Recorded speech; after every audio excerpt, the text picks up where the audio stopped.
राम, लक्ष्मण, भरत और शत्रु। जिन लोगों को यह बीमारी है कि हम सब भाई भाई हैं और यह भाईचारा है, ये उन महामूर्खों के लिए बता रहा हूं।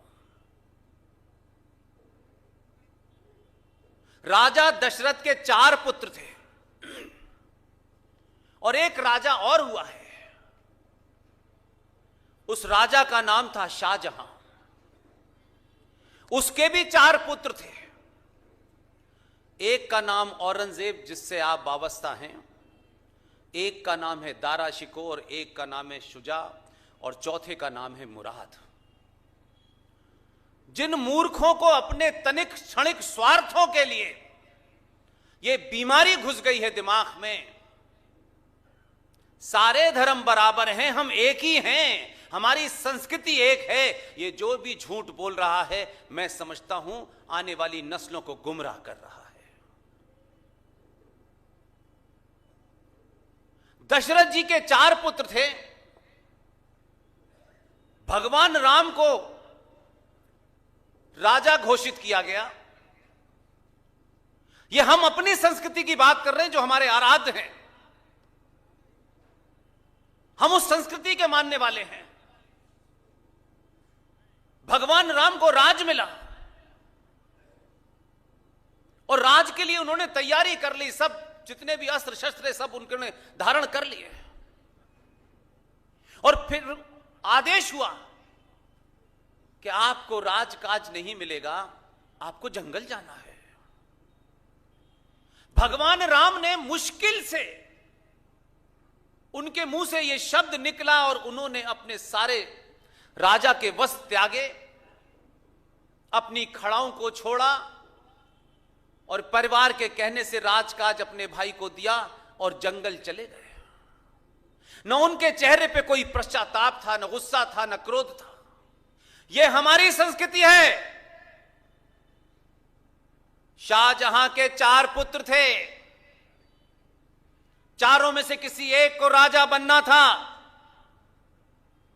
शाहजहां ने दारा शिको को अपना उत्तराधिकारी घोषित किया।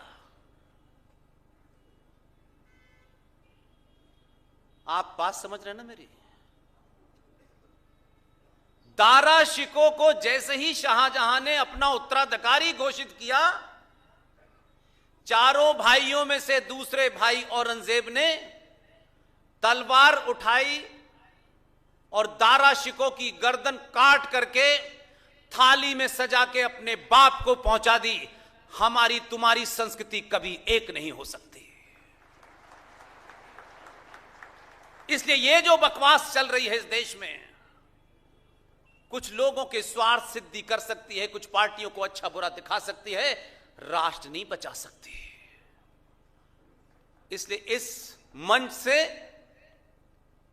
कोई डेट एक आध दिन ऊपर नीचे गलत निकल सकती है एक्सटेम्पोर बोलने में। अगर किसी विषय को समग्रता में मैं गलत में रखूंगा और छोटा सा बच्चा खड़े होकर टोक देगा कि ये पूरी बात आपने झूठ बताई है, वही मेरे जीवन की आखिरी स्पीच होगी। इसलिए जो भी यहां से खड़ा हो उसको यह ध्यान रखना चाहिए कि वो अपनों से बात कर रहा है। अपनों को मूर्ख बनाने, उनको गुमराह करने, उनको कंफ्यूज करने के लिए यह सभा नहीं की गई है। इस 10-12 साल के सफर में आपने मुझे अलग अलग जगह सुना होगा, देखा होगा। अगर उसमें कोई कंफ्यूजन है तो आपको पूरा अधिकार है कि मेरे सोशल मीडिया पे जो भी मेरे अकाउंट्स हैं उस पे आप सवाल कर सकते हैं या मंच पे आके पूछ सकते हैं। मैं भी इंसान हूं, हो सकता है कोई 19 की जगह 20 निकल गया हो, लेकिन मैं कोई ऐसी बात आपसे नहीं कहूंगा जिसको आप जब पब्लिकली कहें तो आपको पछताना पड़े कि किसको हमने सुन लिया है।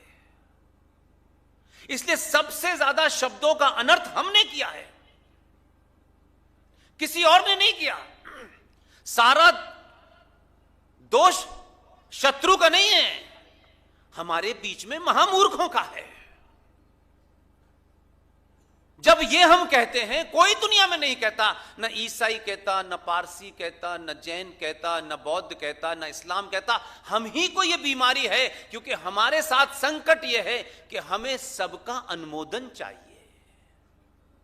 जब तक पूरी भीड़ हमारा अनुमोदन न कर दे, जब तक जफर भाई हमें अच्छा ना बताए, तब तक हम अच्छे कैसे होंगे? जफर भाई, मुझे आपसे अच्छा इसका सर्टिफिकेट नहीं चाहिए, इन करोड़ों सनातनियों का चाहिए, आप भाड़ में जाइए। इसलिए ये अनुमोदन किसी से कराना नहीं कराना भाई। सच सच होता है, उसे किसी अनुमोदन की आवश्यकता नहीं होती। इसलिए ये शब्द हमने निकाला है, सारे धर्म बराबर हैं। यहां गेरुए वस्त्र में इतने सारे बड़े साधु भी बैठे हुए हैं। कोई ग्रंथ मुझे बता दें पिछले 500, 700, 800 साल में, जिस ग्रंथ के अंदर किसी सोशियोलॉजी की किताब में कहीं यह लिखा हो धर्म का अर्थ क्या है। हमारे साहित्य में, संस्कारों में, मंदिर में, मठों में, आश्रमों में धर्म का अर्थ बताया गया है ड्यूटी, कर्तव्य। एक पुलिस वाले का धर्म क्या है, एक राजा का धर्म क्या है, एक पिता का धर्म क्या है, एक पुत्र का धर्म क्या है, एक बेटी का धर्म क्या है, पत्नी का धर्म क्या है। सबका अपना अपना कर्तव्य है, उस ड्यूटी को धर्म कहते हैं। इसलिए महामूर्खों ने मजहब की तुलना में धर्म को खड़ा कर दिया है और कहते हैं कि सारे धर्म बराबर हैं। और जो ये कहता है कि सारे धर्म बराबर हैं, वो जाने अनजाने में कीचड़ की नाली की तुलना समुद्र से करता है। सनातन क्या है? क्या है सनातन? कोई पागल आदमी अपनी राजनीतिक दुकान चमकाने के लिए सनातन को डेंगू कह रहा है, बीमारी कह रहा है, और आप विचलित हो रहे हैं। हर पागल का जवाब नहीं देना चाहिए। ऐसे बहुत सारे पागल हैं, और आप जब जवाब देते हैं तो वो आपको प्रवोक कर देता है और आप जवाब देने लगते हैं। वो सनातन को खत्म कर देगा। सनातन है क्या? कहीं बताया गया कि सनातन क्या है? आज के युग में, इस संचार क्रांति के दौर में, सनातन को एक ही शब्द में खत्म कर देना चाहिए। सनातन मीन्स साइंस, और कुछ नहीं है। जब साइंस शब्द पैदा नहीं हुआ था, जब विज्ञान शब्द पैदा नहीं हुआ था, तब उसको सनातन कहते थे। और सनातन क्या है? बताइए, सनातन क्या लगता है आपको? क्या है? कोई पूजा पद्धति नहीं है, कुछ भी ऐसे नहीं है। जब से ये ब्रह्मांड, ये सूरज, चांद, तारे, पानी, समुद्र, खेत, जमीन, आसमान, जब से ये अपने अस्तित्व में आया, तब से सनातन है। और जब तक ये सृष्टि रहेगी, तब तक सनातन रहेगा। सनातन कोई पैदा नहीं हुआ है। 1400 साल पहले रेगिस्तान में ऊंट की पीठ पे खड़े होकर खजूर तोड़ने वाले, वहां इस्लाम पैदा हुआ। इस्लाम के पैदा होने की डेट है, इस्लाम के पैगंबर साहब के पैदा होने की डेट है। 632 में वो पैगंबर साहब चले गए इस दुनिया से, उनके जाने की भी डेट है। 2000 साल पहले सूली पर लटके हुए हैं जिनकी मम्मी का पता नहीं है, उनके भी आने की डेट है, उनके जाने की भी डेट है कि नहीं? मैं गलत कह रहा हूं, सच कह रहा हूं?